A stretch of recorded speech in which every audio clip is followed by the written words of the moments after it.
Bismillahirrahmanirrahim. Assalamualaikum warahmatullahi wabarakatuh.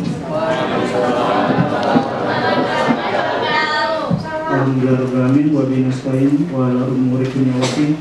Assalatu wassalamu ala asrofil anbiya wal mursalin wa ala alihi washabihi ajmain. Amma ba'd.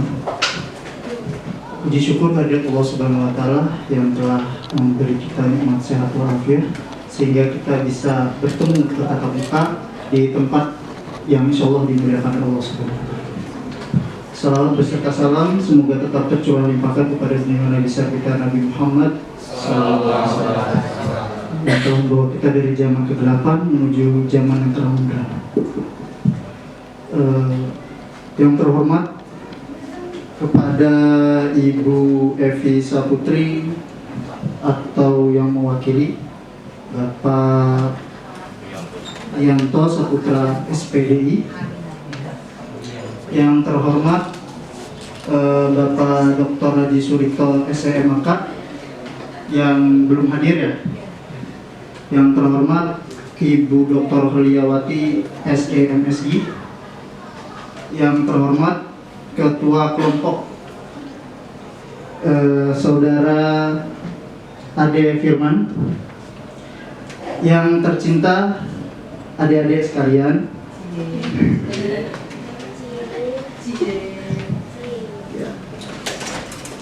pertama langsung saja untuk singkat waktu saya akan baca susunan acara. Yang pertama sambutan kepala sekolah, yang kedua sambutan pembimbing yang akan diwakili oleh Ibu Heliawati, sambutan ketua pelaksana PKM, lalu pemberian materi dari kelompok 1, pemberian materi dari kelompok 2, lalu penutup dan lain-lain.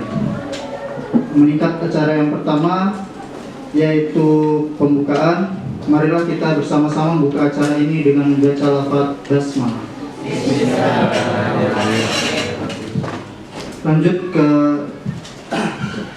selanjutnya, sambutan yang pertama dari kepala sekolah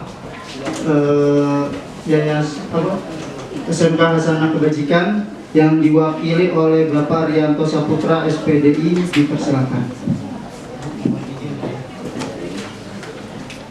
Ini aja masih ada Pak.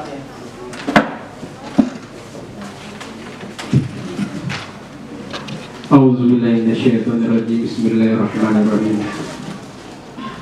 Alhamdulillah hamdan katsiran kama 'amala. Nahmadu subhanahu wa ta'ala. Asyhadu an la ilaha illallah wahdahu la syarika lah. Wa asyhadu anna Muhammadan 'abduhu wa rasuluhu la nabiyya ba'da. Yang terhormat Ibu Heliawati. Iya. Kami ucapkan selamat datang di SMK Hasanah Kebajikan. Dan yang saya hormati kakak-kakak mahasiswa, sebenarnya saya minder Bu, jujur, magister semua. OTW Pak, OTW. Iya, saya hanya SPDI, ini magister semua, jadi saya agak minder, aduh. Subhanallah, alhamdulillah luar biasa. Mudah-mudahan nanti bisa nyusul Bu ya. Amin. Anak-anak sekalian yang Bapak sayangi, pertama-tama puji syukur kepada Allah Subhanahu wa taala. Sholawat berikan salam juga untuk Nabi besar kita Muhammad sallallahu alaihi wasallam. Mungkin tidak panjang lebar, saya mewakili kepala sekolah, nama saya Rianto Saputra. Kebetulan beliau hari ini tidak bisa hadir karena beliau ada rapat wali murid, anaknya masuk SD. Nah, jadi memang setiap ada kegiatan biasanya memang diwakilkan ke saya karena saya bagian kesiswaannya Bu. Gitu. Jadi kami ucapkan selamat datang semuanya, baik Ibu dosen pembimbing atau kakak-kakak sekalian di SMK Hasanah Kebajikan. Sebenarnya bukan pertama kali ini saja kita bekerja sama dengan Unpam itu melakukan PKM, enggak. Dari dulu kita udah memang setiap mahasiswa yang datang ke sini selalu kita terima dan tidak pernah kita menolak. Hanya saja ada beberapa prosedur yang harus diikuti. Minimal datang harus ada bawa surat tugas. Nah gitu. Kalau nggak ada surat tugas, minimal ada proposalnya Bu ya. Iya gitu. Dan alhamdulillah semuanya berjalan dengan baik dan lancar.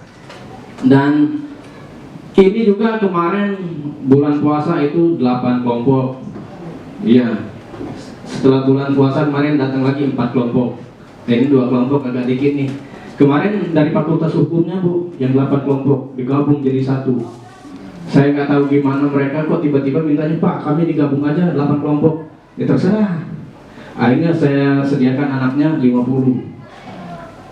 Dari jam 4 sore sambil bukber tuh Bu, sampai isya tuh baru selesai. Pulang malam mereka. Itu yang Fakultas Hukumnya. Jadi selamat datang di SMK Khazanah Kebajikan. Saya mewakili kepala sekolah. Mohon maaf kalau ada sekiranya kekurangan dari kami atau kesalahan dari kami, baik sengaja ataupun tidak sengaja. Inilah kami SMK Khazanah Kebajikan apa adanya. Namun di balik itu semua tidak mengecilkan hati kami bahwa kami terus akan menerima ataupun bekerja sama dari kakak-kakak, baik itu dari yang manapun. Dan kami tidak hanya Unfam, biasanya UIN, UMG, RPTG, Pasar Jumat, semuanya alhamdulillah bisa datang ke sini. Maka dari itu sekali lagi kami ucap selamat datang dan mohon maaf apabila nanti ada kesalahan dari kami, baik sengaja ataupun tidak sengaja. Inilah kami SMK Khazanah Kebajikan apa adanya. Dan saya berharap, saya kalau melihat anak-anak saya ini kayaknya ngelihat seragamnya kayaknya enggak. Iya. Mudah-mudahan kalian nanti bisa, ini S2 semua loh. Iya, magister.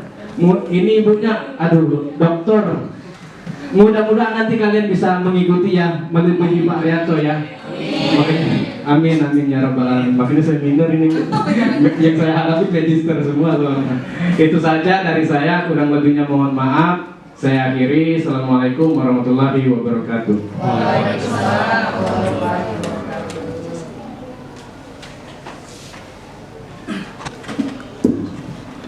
Terima kasih Pak Rianto yang telah menyampaikan sambutannya. Yang sambutan yang kedua yaitu dari Ibu Waliyawati, dipersilakan. Semangat anak-anak. Ternyata masih mati guys. Saya lihat sih mukanya nggak jauh beda kita ya enggak? Ini dengan ini nggak jauh beda. Lebih muda saya ya? Ya ampun, saya berarti masih 14 tahun, adik-adik 17? 15? 16? 18 mana? Iya, muka kamu udah kayak mahasiswa. Iya, nggak jauh beda ya sama saya ya. Oke, bercanda biar nggak tegang banget. Bismillahirrahmanirrahim. Assalamualaikum warahmatullahi wabarakatuh. Alhamdulillahirrahmanirrahim. Kita selalu panjatkan puji dan syukur kehadirat Allah Subhanahu wa Ta'ala yang begitu banyak memberikan keberkahan kepada kita semua.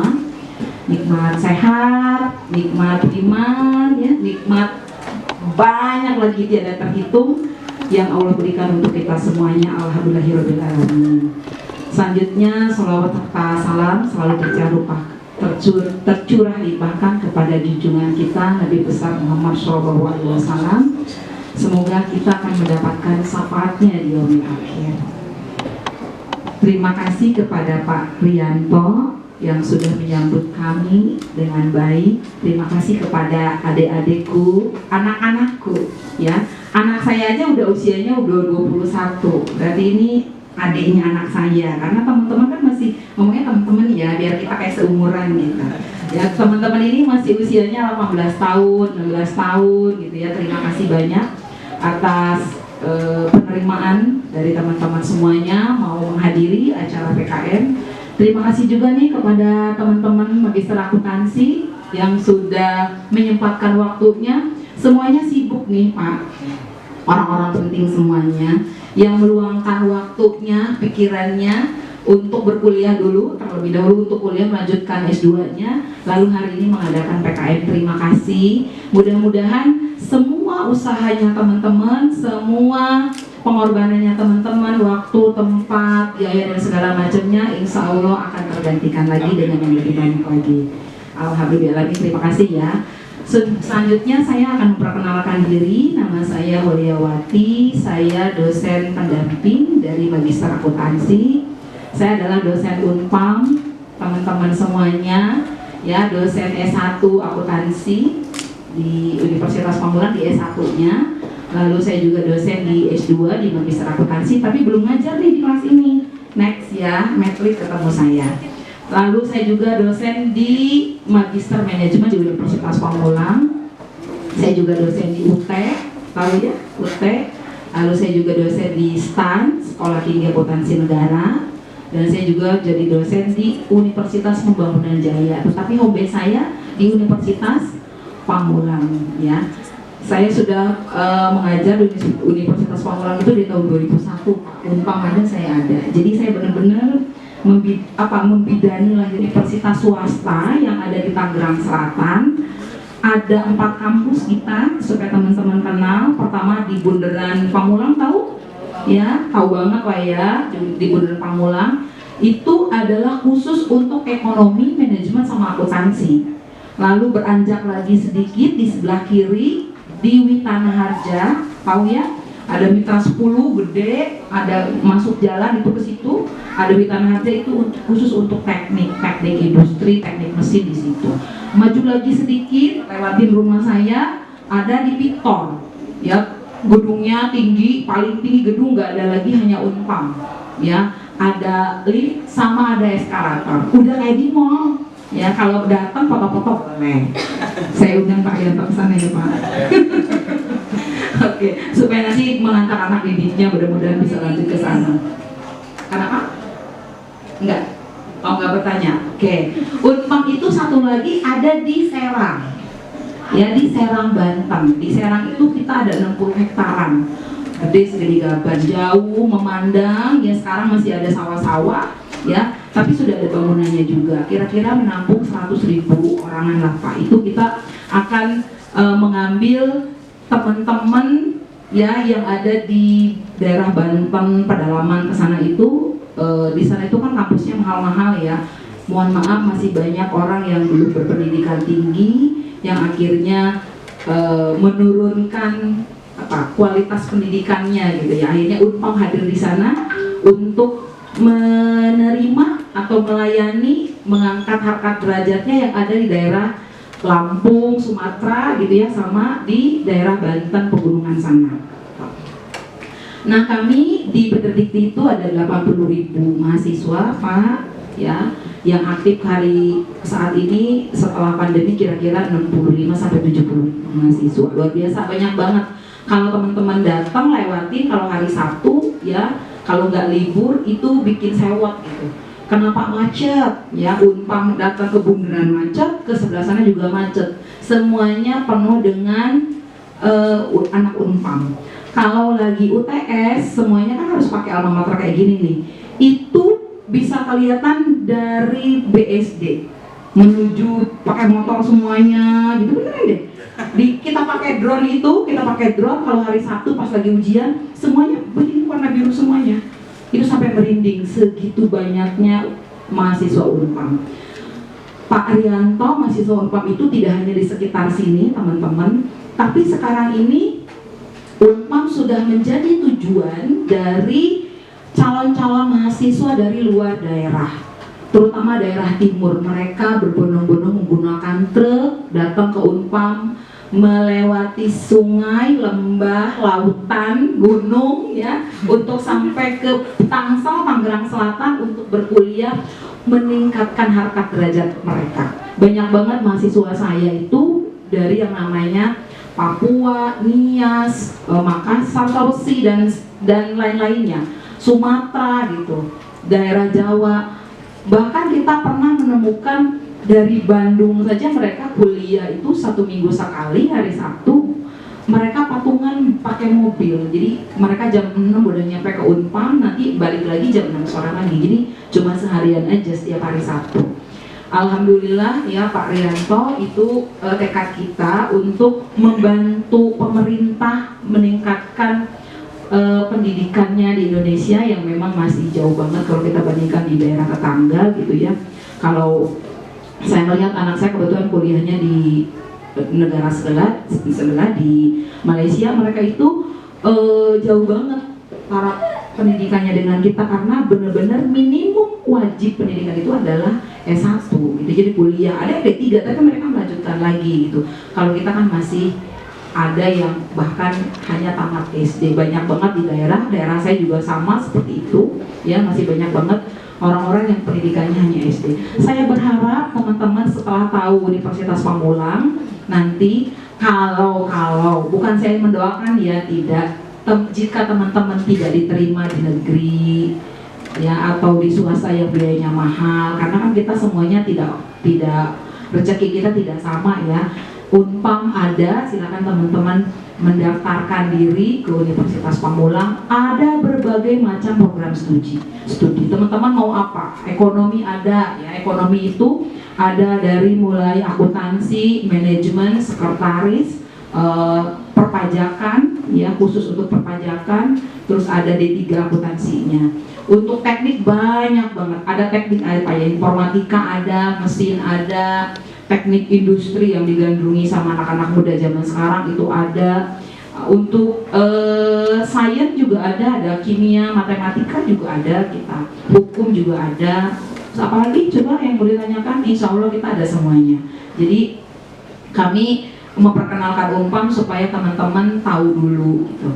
Nah selanjutnya kami sebagai Sivitas Akademika Unpam itu punya 3 kewajiban. Yang pertama adalah kewajiban kami melakukan pendidikan, jadi saya mengajar, teman-teman belajar. Yang kedua melakukan penelitian, saya meneliti, mahasiswa juga meneliti, saya mendampingi penelitian mahasiswa ya. Yang ketiganya adalah pengabdian kepada masyarakat. Tujuannya apa? Keberadaan Unpam di sini, di daerah Pamulang ini, supaya bermanfaat untuk masyarakat sekitarnya. Hari ini contohnya teman-teman dari Magister Akuntansi ini ingin memberikan kebermanfaatan untuk masyarakat yang ada di daerah sekitarnya. Salah satunya ini adalah Yayasan Kasana Kebajikan. Nanti teman-teman dari mahasiswa kami akan memberikan sharing ya, keilmuan tentang sistem akuntansi yang memang saat ini sangat-sangat diperlukan adik-adik. Udah nggak zaman lagi yang namanya akuntansi manual, sekarang udah sistem. Teman-teman bisa bekerja online dengan cara apa? Dengan cara mengerti sistem ya. Kalau misalnya teman-teman nggak ngerti sistem, nanti udah ketinggalan zaman. Nah hari ini ada satu keilmuan yang akan di-sharing tentang sistem akuntansi yang banyak banget digunakan oleh dunia kerja. Dan akuntansi itu paling banyak yang dicari karena semua perusahaan atau semua entitas gitu ya. Misalnya sekarang di Kasana Kebajikan juga ini perlu akuntansinya, perlu pembukuannya. Jadi nggak ada yang namanya nggak butuh mencatat keuangan, mengetahui keadaan si perusahaan tersebut dari segi ekonominya. Jadi silakan simak baik-baik apa yang disampaikan oleh kakak-kakak, mbak-mbak, ibu-ibu, bapak-bapak, karena ini kayaknya usianya udah jauh ya teman-teman di sini. Mudah-mudahan kontribusinya kita untuk hari ini ada bermanfaat untuk teman-teman semuanya. Sekali lagi terima kasih atas penerimaan yang luar biasa Pak Rianto. Mohon maaf kalau ada dari kami ada yang kurang-kurang, dan jika setelahnya teman-teman masih mau berlanjut mempelajari, boleh menghubungi, karena kita jangan sampai terputus satu kali aja Mbak Mas ya. Kalau teman-teman membutuhkan, lanjut ya. Teman-teman membutuhkan apa pelatihannya, lanjutin lagi. Nanti PKM-nya bisa dilanjutkan oleh adik-adik kelasnya atau oleh Mas Mamba untuk kedepannya. Itu aja dari saya. Terima kasih. tetap cemungut selalu ya. Assalamualaikum warahmatullahi wabarakatuh.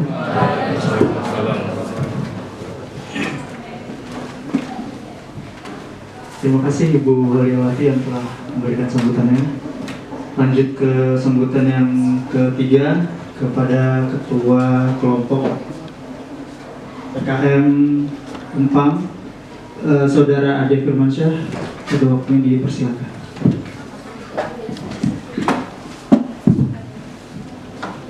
Oke, bismillahirrahmanirrahim.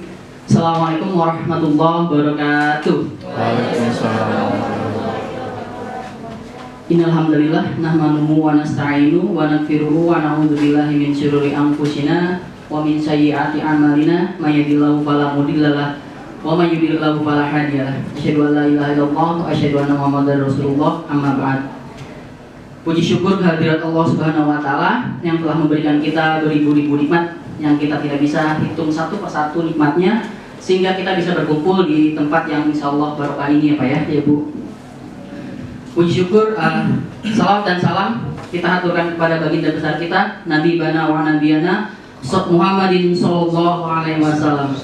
Karena berkat beliaulah yang telah membawa kita sehingga kita bisa sampai pada hari ini merasakan teknologi yang maju dan sebagainya. Yang saya hormati Kepala Sekolah SMK Sari Bajikan yang diwakili oleh bidang siswaan Bapak Rianto SPDI. Yang saya hormati juga Ibu Dr. Holiawati SMI selaku guru kami, dosen kami, dan yang saya hormati juga seluruh panitia PKM mahasiswa Pascasarjana Magister Akuntansi Universitas Pamulang, teman-teman semua, dan yang saya banggakan adik-adik semuanya. Tidak banyak yang ingin saya sampaikan. Saya mewakili teman-teman seluruh panitia ingin mengucapkan terima kasih yang sebesar-besarnya pada SMK Khazanah Kebajikan ya Bapak, karena telah memberikan kami kesempatan untuk melaksanakan kegiatan PKM pada hari ini. Terima kasih pula juga buat Ibu Doktor, Ibu yang sudah menyempatkan waktu buat hadir pada hari ini. Dan terima kasih buat seluruh panitia atas effort dan kerjasamanya sehingga acara ini bisa terlaksana. Dan terakhir terima kasih buat adik-adik yang sudah mau hadir pada hari ini. Mudah-mudahan hari ini bisa banyak hal positif yang bisa diambil dari acara hari ini. Saya mewakili teman-teman juga ya, Bapak, Bu Dokter. Kalau misalkan adik-adik, kalau misalkan ada banyak kekurangan dalam acara hari ini, mudah-mudahan banyak hal positif yang bisa kita ambil, baik dari ilmu yang nanti diberikan pemateri atau sebagainya. Mudah-mudahan ini salah satu silaturahim kita untuk kedepannya, dan mudah-mudahan tidak terputus ya. Itu aja. Saya akhiri. Wallahu muwaffiq ila aqwamit thoriq. Assalamualaikum warahmatullahi wabarakatuh.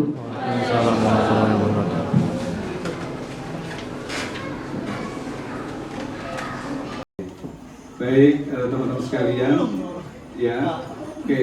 Tadi jelinya masih apa namanya? Masih ingat gak tadi? Katanya gini, nggak seru kalau nggak jeli lagi ya. Oke. Ciri-ciri orang stres itu ada 3. Satu, orang yang sering sariawan itu indikasi orang stres. Yang kedua, gampang ngantuk, itu juga orang stres. Ya, supaya kita nggak stres, ya, salah satu tipsnya itu adalah ketika kita teriak yang paling kencang. Ya, ayo kita jelinya lagi ya. Tadi gimana? SMK gitu ya? Oke, siap ya? Oke, SMK bisa. Terus apa lagi? Udah gitu aja. Oh, SMK 3 kali. Oh iya, oke ya. Oke, sekali lagi ya. SMK bisa. SMK bisa. SMK bisa. Ya, yang survei itu namanya PwC, PricewaterhouseCoopers. Dalam surveinya tahun 2017 dikatakan dengan adanya perubahan informasi teknologi internet dan lain sebagainya, itu sampai tahun 2025 itu lapangan kerja yang tergusur itu antara 1 sampai 1,5 miliar lapangan pekerjaan itu tergusur. Mengapa demikian? Ya, karena sekarang di beberapa tempat, di pabrik dan lain sebagainya, tenaga kerja sudah digantikan komputer, tenaga kerja sudah digantikan robot dan lain-lain. Saya ini Solo bagian utara, asli saya dari Jawa Tengah, Solo bagian utara. Di sekitar kampung saya itu sekarang ada pabrik, rekan-rekan ya, ada pabrik. Dulu pabrik itu menggunakan tenaga manusia. Sekarang pabrik sekarang itu menggunakan tenaga robot.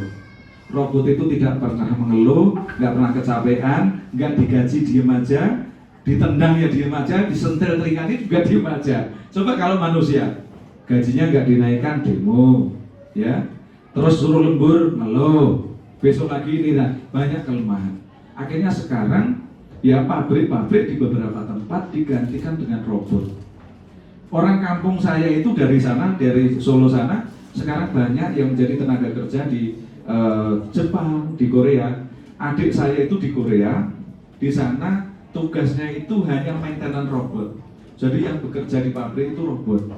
Ya, kemudian adik saya itu cuma ngawasi. Kalau terjadi trouble, dia turun tangan. Kalau enggak, ya dia nonton TV, dia main game begitu. Kerjanya cuma kayak begitu. Nah, sekali lagi teman-teman, ke depan ini ancaman. Ancaman untuk siapa? Untuk Anda semua. Kalau saya udah tua, ya, Anda masih muda, cantik-cantik, ganteng-ganteng, ya. Ini ancamannya ke depan itu menurut surveinya PwC tadi, ada lapangan pekerjaan yang tergusur antara 1 sampai 1,5 miliar. Itu bukan angka kecil, tapi besar. Dan itu sudah terbukti dari saat ini. Coba teman-teman lihat, kalau masuk ke mall, dulu ada tukang parkirnya, yang di di loket-loket itu ya, kalau mau masuk diceklikin dikasih, keluar diceklikin dikasih. Coba sekarang ke exchange ya, ditaruh exchange itu. Kita masuk tinggal begini tombol atau sekarang gini-giniin keluar sendiri. Itu robot. Ya, begitu keluar kita tempel begini stroke-nya karena ada barcode-nya, nanti di situ keluar berapa angkanya. Ya, kemudian nanti kita tempelkan kartu kita, sudah terkurangi saldonya. Itu namanya robot, teman-teman. Mau tidak mau, ini perubahan harus kita hadapi. Ya, harus kita hadapi. Nah, caranya bagaimana supaya kita siap? Maka saya menganjurkan kepada anak-anak saya, adik-adik, mbak-mbak kita ini ya, ini di depan ini beliau sudah ahlinya ahli. Ya, beliau ini kuliahnya sudah S2, ya, S2. Saya S1 aja belum, ya. Beliau ini udah kuliah S2. Wah, pintar-pintar banget lah. Ya, saya banyak belajar dari beliau ini. Nah, saya berharap adik-adik jangan hanya lulus SMK berhenti. Jangan, ya. Karena ke depan sekali lagi tadi yang saya sampaikan, dengan adanya perubahan ini, mau nggak mau kita harus jawab tantangan ini. Dengan apa? Anda harus belajar terus, dan belajar.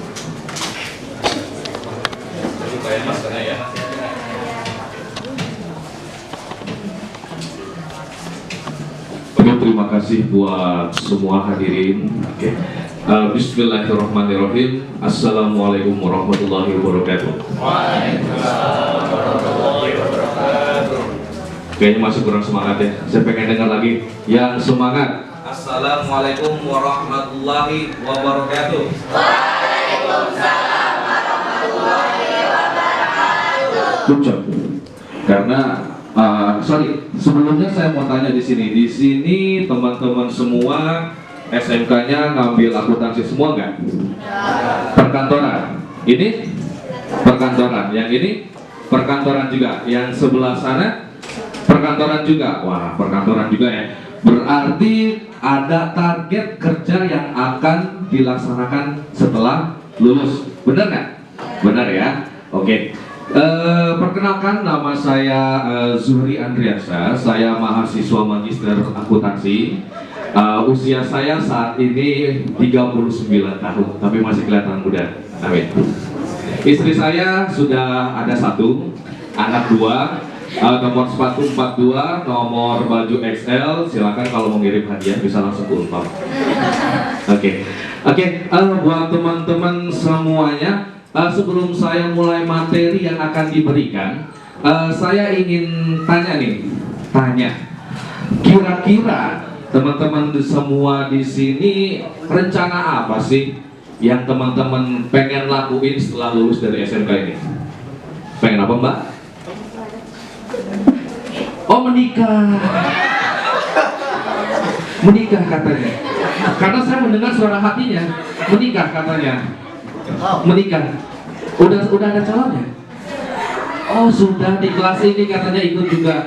Oh, dengan saudara 18 tahun kalau tidak salah. Oke. Selamat ya Mas ya, mudah-mudahan langgeng sakinah mawaddah warahmah ya. Amin ya robbal alamin. Oke, kira-kira siapa nih yang mau bilang ke saya rencana setelah lulus dari SMK ini mau ngapain? Mau ngapain, Mbak? Oh, mau kuliah. Oke. Kalau boleh tahu kuliahnya pengen ambil jurusan apa nih? Oh, tidak tahu. Kira-kira yang namanya manusia itu harus ada yang namanya planning. Planning ini jadi kita bisa mengetahui, oh saya ingin seperti ini 2 tahun ke depan. Saya ingin seperti ini 3 tahun ke depan. Yang namanya manusia itu akan terus merecycle diri sendiri. Mbak ini ingin menikah, ingin mempunyai keluarga bahagia.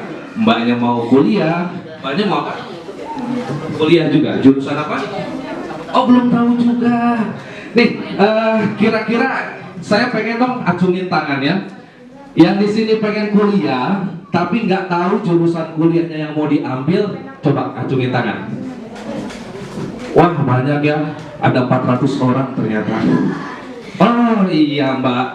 Siapa itu namanya? Mbak Atul. Oke, kita mulai saja materinya. Kebetulan saya mewakili kelompok 1 ingin membawakan materi strategi menghadapi dunia kerja pasca kelulusan di bidang akuntansi atau di bidang AP perkantoran juga bisa. Karena alhamdulillah ya, tadi yang saya agak sedikit tanya-tanya kepada teman-teman semua, alhamdulillah ada antusiasme untuk melanjutkan ke jenjang pendidikan yang lebih tinggi. Alhamdulillahirabbil alamin. Walaupun untuk jurusan kuliah yang akan diambilnya belum tahu sama sekali. Kalau Mas yang 18 tahun gimana? Namanya siapa ya Mas ya? Mbak. Kenalkan, Reza. Oke, Mas Iqbal mau ambil jurusan apa? IT. Oh, calon IT nih. Calon bisa, insya Allah bisa kerja di Google ya, atau di TikTok, kerjanya gede loh. Amin. Adik saya alhamdulillah kerja di TikTok dia sebagai maintenance server development, gajinya 2 digit, kepala 2, berarti 20 juta sekian. Mantap ya Mas Iqbal ya. Oke. Bukan Iqbal yang Dilan kan? Oh bukan ya. Oh Milia. Oh oke. Ternyata Milia 2022 ya. Oke, baik, terima kasih. Oke, kita langsung saja ke materinya. Oke, next. Nah, karena kami di sini adalah mahasiswa magister akuntansi, jadi kebetulan yang akan saya bawakan di sini seputar untuk profesi akuntansi. Tapi secara umum ini bisa dipakai atau dipraktekkan di dunia kerja untuk bidang apapun. Ya, misalnya Mbak untuk yang jurusan perkantoran, sekretaris, itu semua bisa diterapkan. Karena falsafah yang saya gunakan di materi ini saya ambil secara general, tidak pengkhususan juga. Ya, oke. Untuk saat ini akuntansi itu diperlukan sekali di berbagai instansi, baik swasta maupun pemerintahan. Mungkin nih dari teman-teman di sini nih, kalau nanti nih ada kepikiran, wah kayaknya enak nih ngitung uang banyak nih, bisa cekrek sama yang hobi selfie pakai uang kantor, atau bisa juga, wah saya kayaknya pengen jadi auditor nih biar bisa keliling-keliling kota. Bisa semua, bisa. Saya mengawali karir saya justru bukan di bidang akuntansi. Jujur, saya pertama bekerja itu sebagai marketing kartu kredit. Marketing kartu kredit, nawarin kartu kredit sana sini gitu. Tetapi karena pemaksaan, saya dipaksa sama kakak saya, kuliah nggak lo, nggak kuliah nggak ada uang jajan. Jadi alhamdulillahnya saya kuliah ambil jurusan akuntansi. Alhamdulillahnya saya lulus S1 dan sekarang melanjutkan ke jenjang pendidikan S2. Oke, kita tolong Mas Jai next slide-nya. Oke, nih kita kalau ngomong masalah accounting atau akuntansi itu kita berbicara yang namanya keuangan nih. Biasanya nih ibu-ibu, calon ibu-ibu nih ya, atau mbak-mbak di sini, adik-adik di sini yang perempuan biasanya paling pintar ngatur duit. Benar nggak sih? Benar nggak mbak? Suka ngatur duit? Enggak? Oh tidak, katanya saya nggak punya uang seperti itu. Oke. Nah, karena terkadang saya tuh bisa baca perasaan dan hati melalui mimik gitu. Betul? Gitu. Oke. Terima kasih. Oke. Kalau untuk menjadi seorang, apa sih yang perlu modal utama untuk menjadi seorang akuntan? Next, Mas Jai. Oke, next dulu. Next lagi sebentar. Next, oke. Oke. Nah, kita nih ini sebenarnya bukan hanya bisa digunakan untuk menjadi seorang akuntan saja ya, menjadi seorang programmer atau IT yang di Olimpik bakal dikembangkan oleh Mas Iqbal. Halo Mas Iqbal. Hai. Ya. Ini salah satunya untuk meningkatkan kompetisi keahlian. Nih, ini penting sekali nih. Karena sekarang kita itu dituntut oleh yang namanya G.50. Ya, teman-teman kalau mungkin pernah dengar seperti itu. Jadi kita nih untuk perkembangan teknologi itu kita nih sedang lagi gencar-gencarnya. Gitu, sedang gencar-gencarnya. Jadi kita nih nggak boleh telat, nggak boleh sampai ketinggalan, nggak boleh sampai kita nggak tahu. Gitu. Nah, salah satunya adalah kita siasati dengan meningkatkan kompetisi kita. Misalnya nih, mbaknya jurusan perkantoran, mungkin lebih kecenderung sekretaris nggak sih? Betul ya? Salah satunya adalah hard skill-nya itu pakai yang namanya tulisan steno, yang tulisannya mungkin lebih bagus dari tulisan dokter ya. Saya juga nggak begitu mengerti untuk stenografi itu seperti apa, gitu. Atau semuanya yang di sini yang mempunyai cita-cita, misalnya untuk menjadi dokter, ada Mas Iqbal yang ganteng untuk jadi IT. Saya pengen deh satu nama ibu-ibu, satu namanya siapa mbak? Vina. Oh, Ibu Vina. Hah? Benar Ibu Vina? Oh, soalnya Ibu Vina yang saya tahu merek kerupuk. Bercanda ya Mbak Vina. Oke, Mbak Vina tadi bilang ke saya belum tahu nih untuk nanti mau kuliah jurusan apa. Kalau belum tahu jurusan apa yang akan diambil, kita harus gali dulu nih, potensi kita apa sih yang ada dalam diri kita. Kita nih punya potensi apa dalam diri kita. Cekrek upload berarti jadi selebritis atau bisa jadi dancer, atau kita jago nulis, kita bisa jadi novelis. Semua kita punya potensi dalam diri kita. Yang harus mengenali siapa? Yang harus mengenali diri kita sendiri. Apakah sudah kenal dengan potensi diri? Yang punya potensi, acungkan tangan. Saya kasih hadiah. Oke, saya udah persiapkan hadiahnya. Hadiahnya cantik sekali, tapi jangan dibuka di sini ya. Oke. Nih. Jadi kita nih harus kenal nih, siapa saya siapa, saya mau jadi apa, tujuan saya apa, gitu. Kalau kita, udahlah yang penting gue jalan aja. Gue mau jadi apa, ya terserah gue, gitu. Iya, kadang ada yang berpikir seperti itu. Boleh Mbak Tina? Oke, makasih ya. Oke, ini saya punya hadiah. Hadiahnya lumayan nih, lumayan berat ya. Oke, kira-kira acungin tangannya yang udah bisa mengenali potensi dalam diri dan ingin jadi apa. Ayo, ayo siapa? Ada hadiahnya nih. Ayo, Mas Iqbal mau? Ayo, ayo siapa? Mas Iqbal mau? Ayo, acungin tangannya. Ada hadiahnya, nggak apa-apa, nggak usah malu.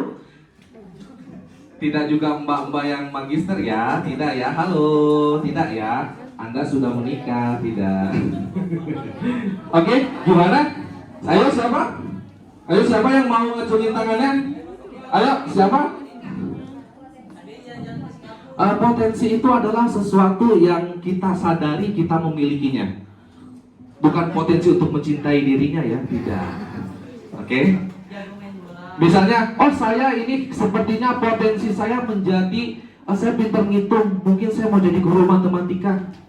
Oh saya sepertinya pintar ngebohong, saya mau jadi pengacara aja deh. Boleh, nggak ada yang larang, boleh loh, boleh. Ayo siapa? Kira-kira?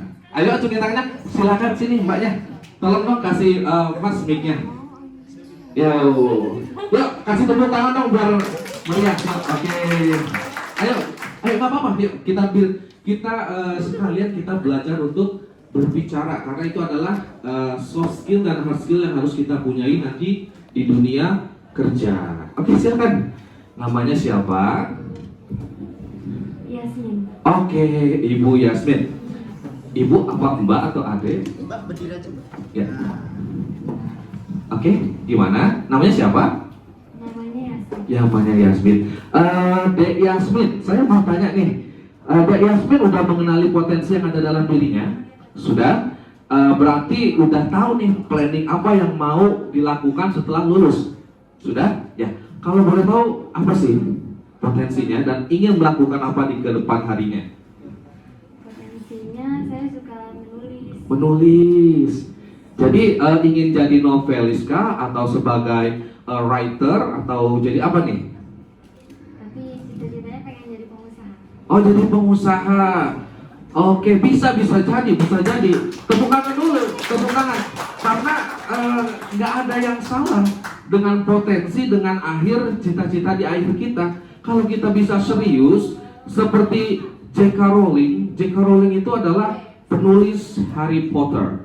Oke, penulis Harry Potter. Dia itu ditolak ratusan kali oleh penerbit karena novelnya yang nggak make sense waktu itu.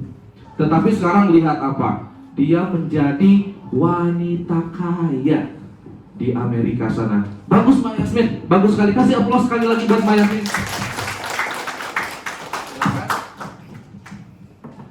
Iya, makasih ya. Oke. Nih saya mau kasih lagi nih. Tadi dari ibu-ibunya udah. Saya minta yang dari bapak-bapaknya. Ada, bapak-bapaknya ada berapa ekor nih? Oh ada 4 orang. Ayo, siapa dari bapak-bapaknya? Oke, dari sebelahnya Mas Iqbal. Oke, namanya siapa Mas? Muhammad Sauki. Ya, umurnya berapa Mas? 16. Oh 16, berarti beda dengan saya ya 2 tahun lah. Ya, oke. Mas Sauki panggilannya. Oke, Mas Sauki di SMK ini jurusan apa? Perkantoran juga. Kira-kira nih, saya mau tahu dulu nih sebelum kita ngomong potensi ya. Saya pengen tahu kira-kira nih ada nggak sih rencana sampai 5 tahun ke depan Mas Sauki itu mau jadi apa, mau ngapain kah, atau mau ngelamar siapa? Mau usaha juga. Kira-kira mau usaha apa nih kalau boleh tahu? Warung makan, sepertinya jago masak ya. Sama kita juga. Mungkin kita bisa berkolaborasi di masa depan ya.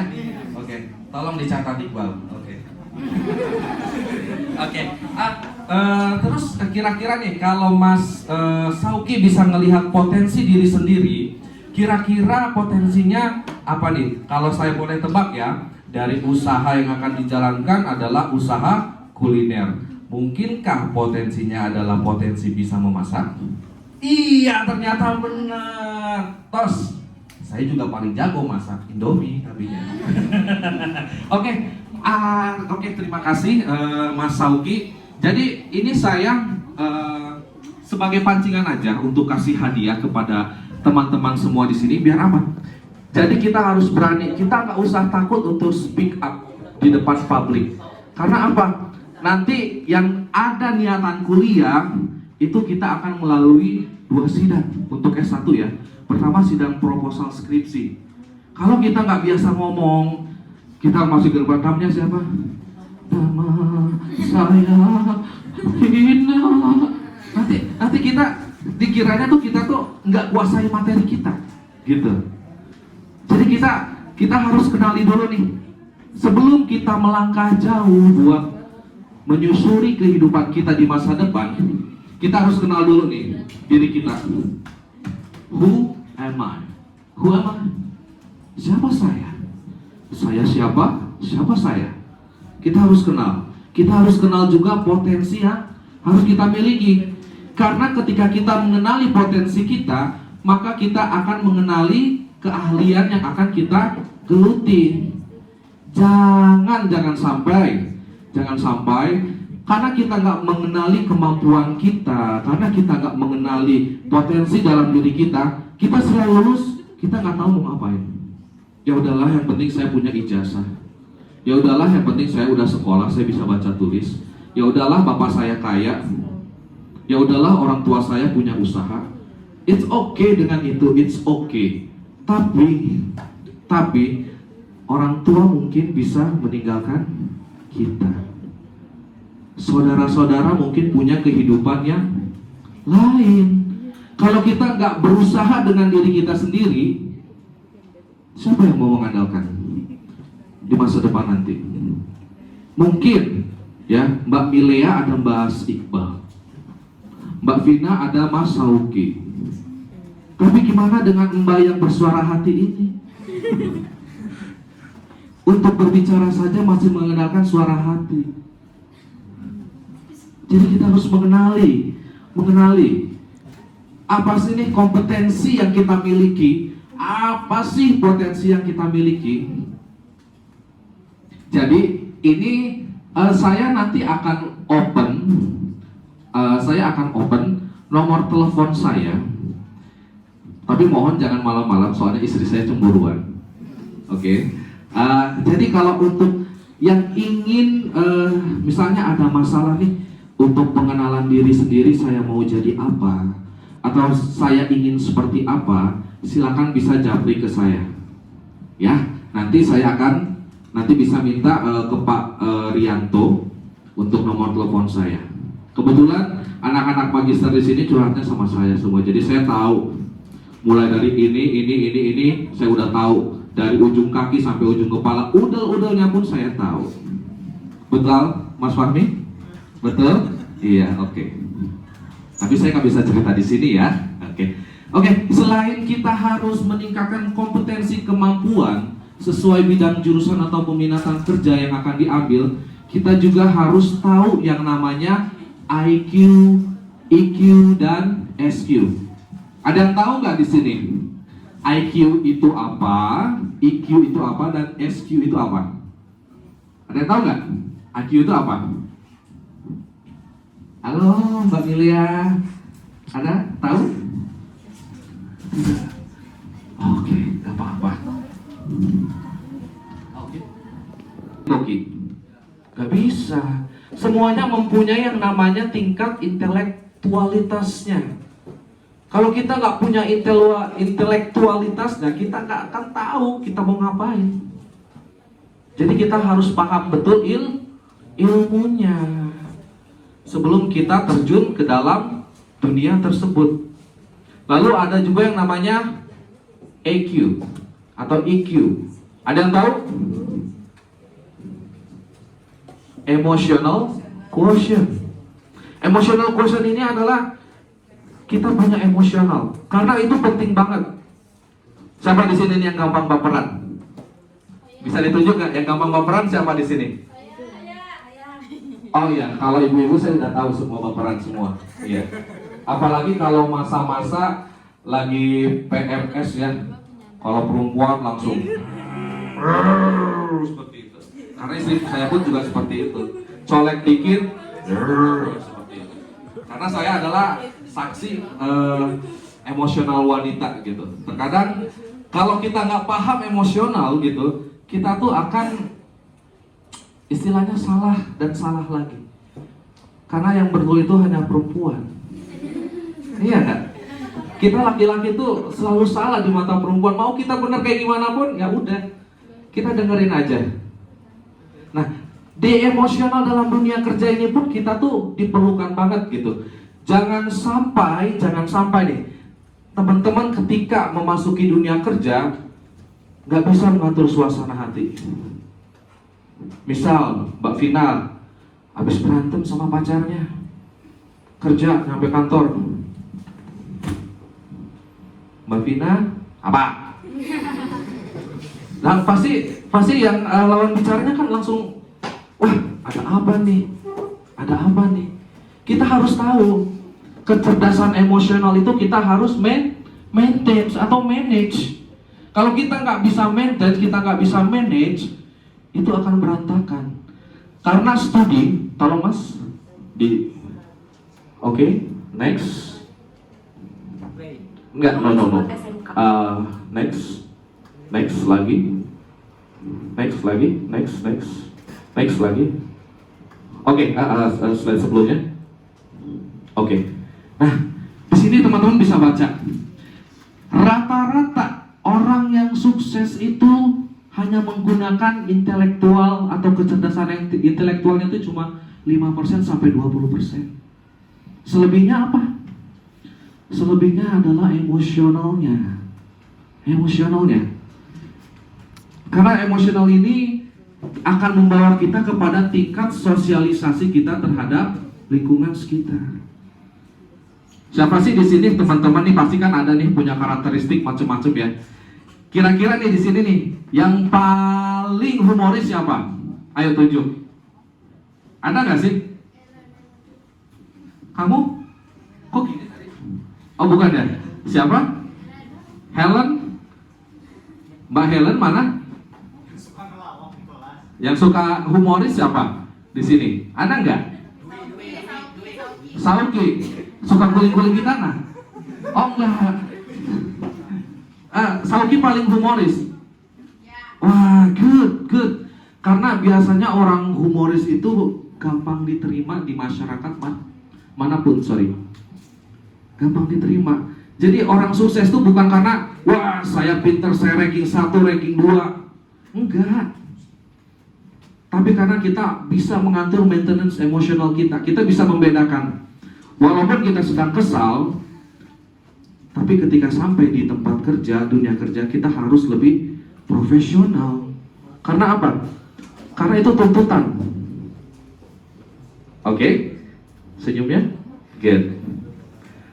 Karena itu tuntutan gitu. Kita nggak bisa nih. Kita orang paling penting di kantor. Datang kantor. Tapi kita nggak bisa ngerti emosional diri kita. Kita juga nggak bisa ngerti emosional rekan kerja kita. Itu akan sulit. Kita untuk berinteraksi dalam dunia kerja. Karena itu adalah merupakan modal utama selain intelijen. Halo, Mbak Suara Hati. Sebenarnya namanya siapa sih Mbak? Mbak Tasya. Oh, libur telah tiba. Bukan ya? Oh, kirain Mbak Tasya itu, ternyata bukan. Oke, untuk emosional ini, saya pengen tahu nih, ada contoh kasus studi. Saya mau lempar, minta hadiah satu lagi boleh? Saya mau kasih lagi nih, hadiahnya nih satu lagi nih. Kira-kira ada nggak di sini nih yang saya kasih case soal? Kira-kira bisa nggak nih kasih saya jalan keluarnya? Misalnya gini, jika kalian dihadapi suatu masalah, misalnya kalian taruhlah kalian sudah berkeluarga, anak kalian sakit, suami kalian selingkuh, ibu kalian baru meninggal seminggu yang lalu, Berarti kan itu kan musibah yang berturut-turut ya. Udah ditinggal orang tua, suaminya berselingkuh, anaknya sakit. Nah, kita datang ke kantor nih. Ditambah untuk yang perempuan ya, lagi PMS. Kira-kira nih. Tolong ya, nanti siapa yang saya tunjuk random. Tolong dijawab. Siapa mas? Namanya mas? Namanya siapa? Hah? Dwi. Mas Dwi. Oke. Mas Dwi, boleh berdiri sebentar? Oke. Mas Dwi nih. Tepuk tangan dulu dong biar semangat nih. Nah, Mas Dwi, misalnya nih, Mas Dwi satu kantor dengan Mbak Vina. Mbak Vina tuh baru mengalami kehilangan orang tua seminggu yang lalu. Lalu Mbak Vina juga anaknya lagi sakit dan ternyata suaminya berselingkuh dengan mantan pacar Mas Dwi. Nah, kira-kira nih Mas Dwi biar tercipta lingkungan kerja yang memiliki emosional yang baik, yang Mas Dwi lakuin ke Mbak Vina itu apa sih? Silakan. Ya. Pegang aja, nggak apa-apa. Gimana?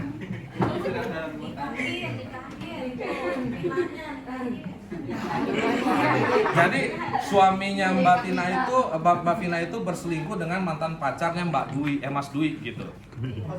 Jadi udah ketimpa musibah berturut-turut gitu. Orang tuanya meninggal, anaknya sakit, suaminya berselingkuh dengan mantan pacar Mas Dwi. Nah, kira-kira Mas Dwi mau ngelakuin apa ke Mbak Vina biar dalam lingkungan kerja itu tercipta ambience yang baik gitu atau emosional yang baik, gimana tuh?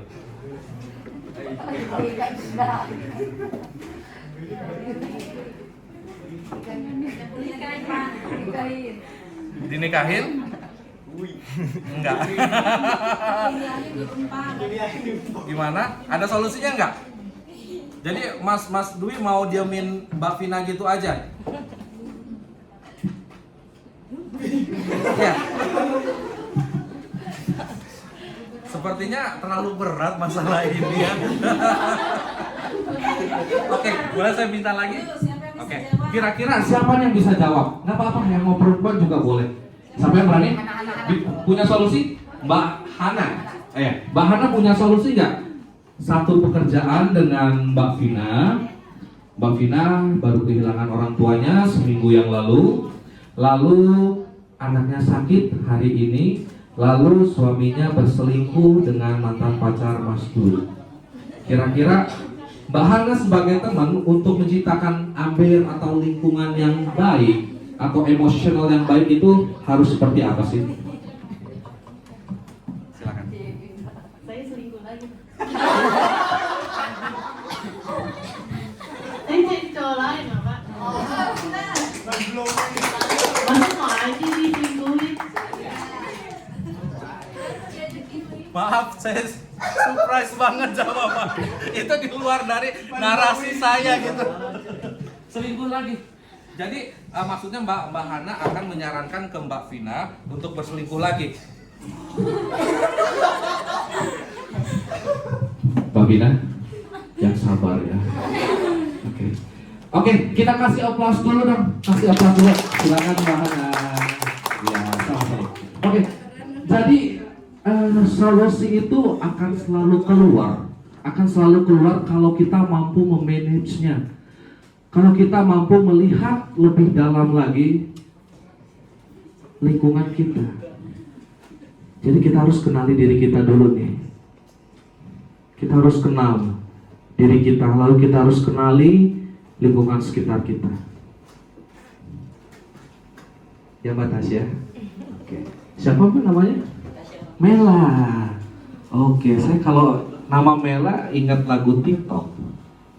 Pamelawan, Pamela tuh, gitu ya? Oh bukan ya, salah ya.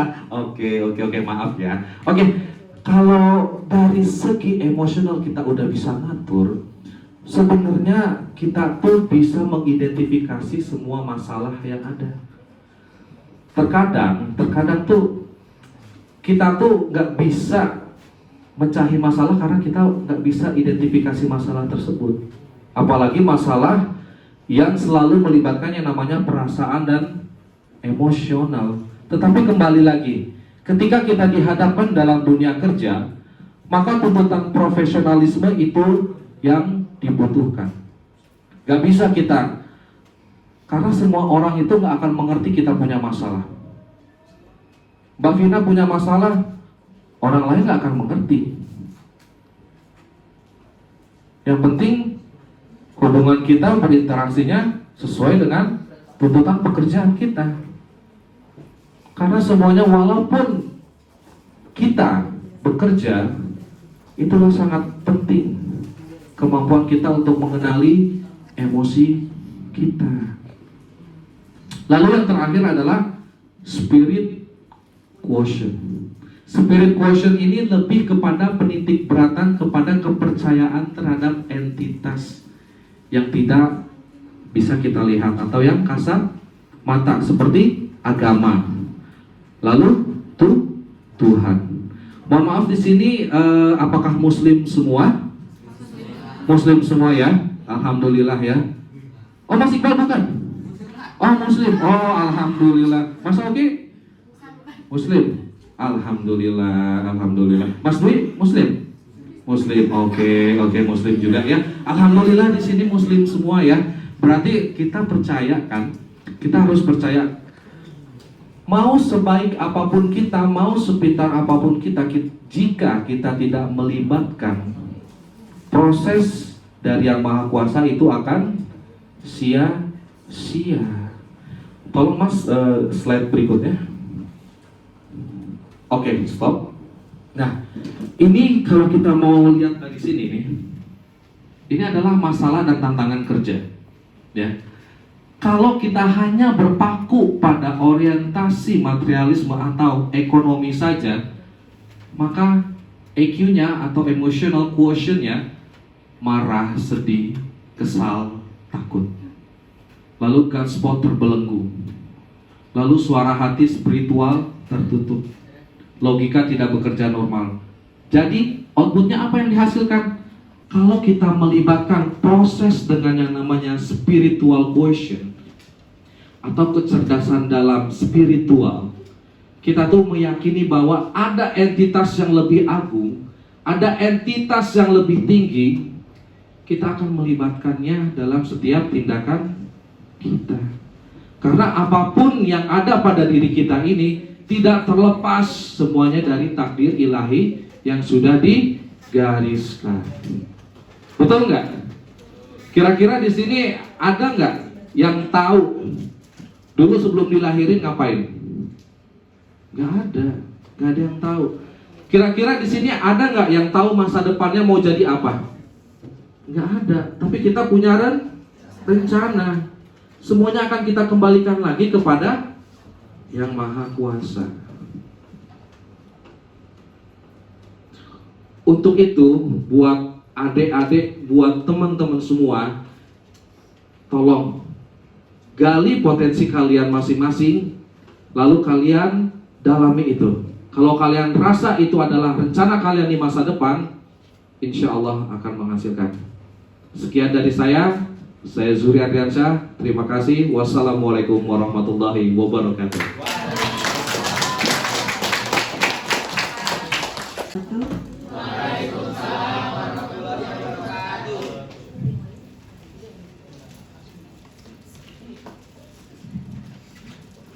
Perkenalkan, nama saya Mariatu Susul Fatimah dari pemateri kedua.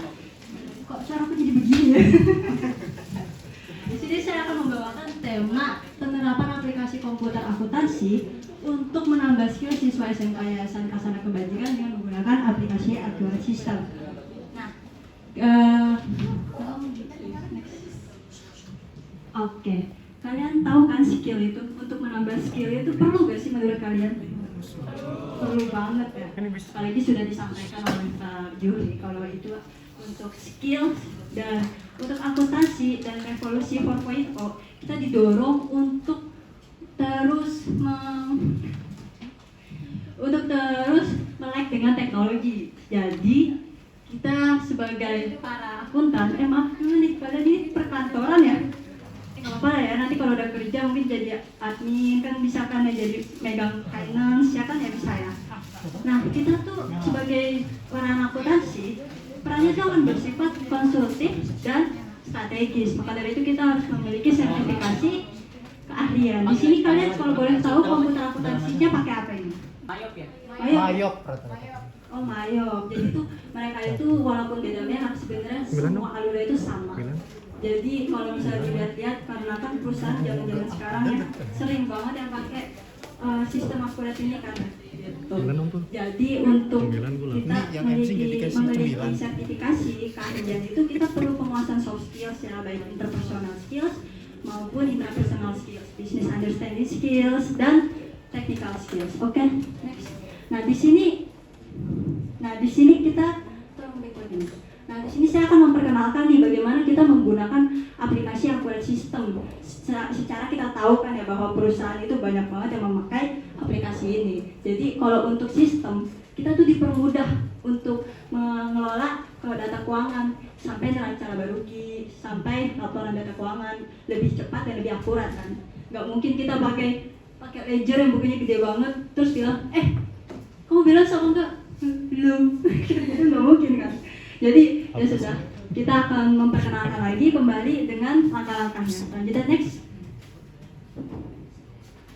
Nah, di sini saya akan memperkenalkan ya perbedaan. Jadi akurat itu ada dua, yang satu online, satu desktop. Di mana kok gambarnya nggak keluar ya mas? Lagi loading kah? Keluarin bang. Lagi loading.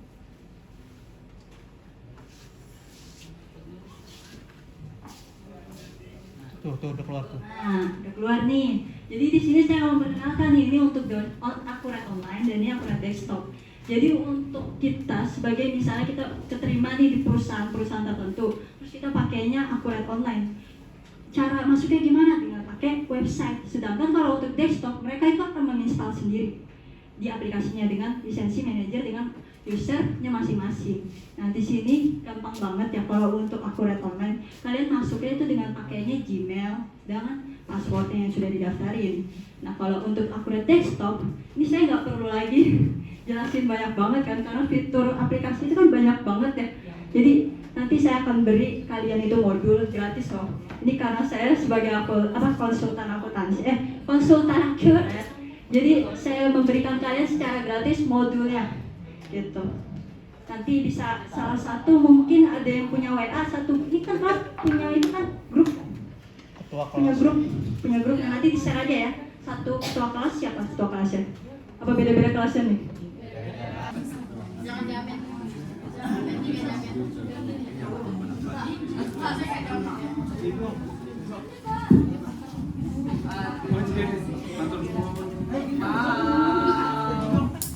Gimana? Foto dulu ya. Foto dulu mas bro. Sini foto di depan. Siapa memperkenalkan Mas Iqbal sini Mbak Vina? Ayo gimana? Ayo sini. Sini ayo. Suara hati. Ayo sini.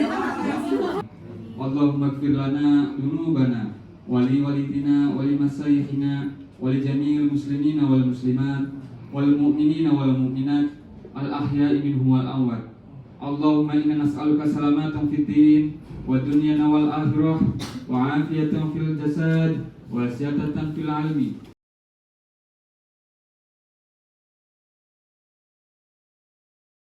Didn't you hear Amanda's moving back to Colorado? It's 2013 and the end of my life.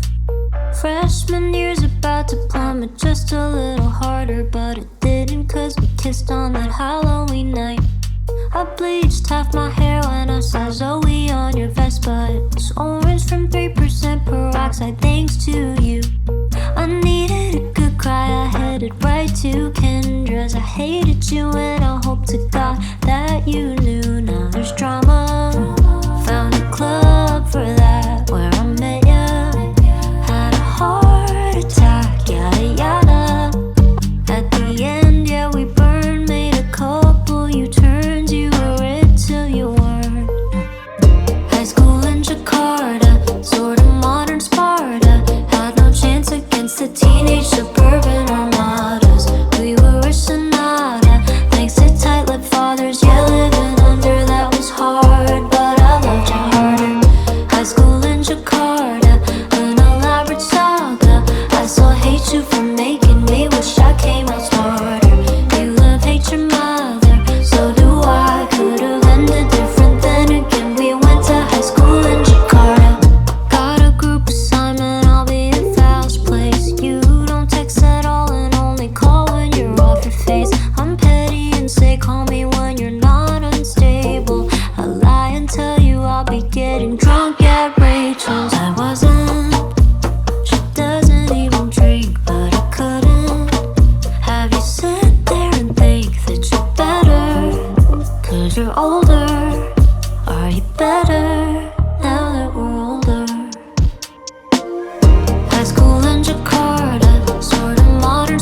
glad that we gave it a go. High school in Jakarta, American summer, had no chance against the Marxist girl with marijuana. I was your piñata, she was a star trotter, glad she gave it to you real hard, but I loved her harder. High school in Jakarta,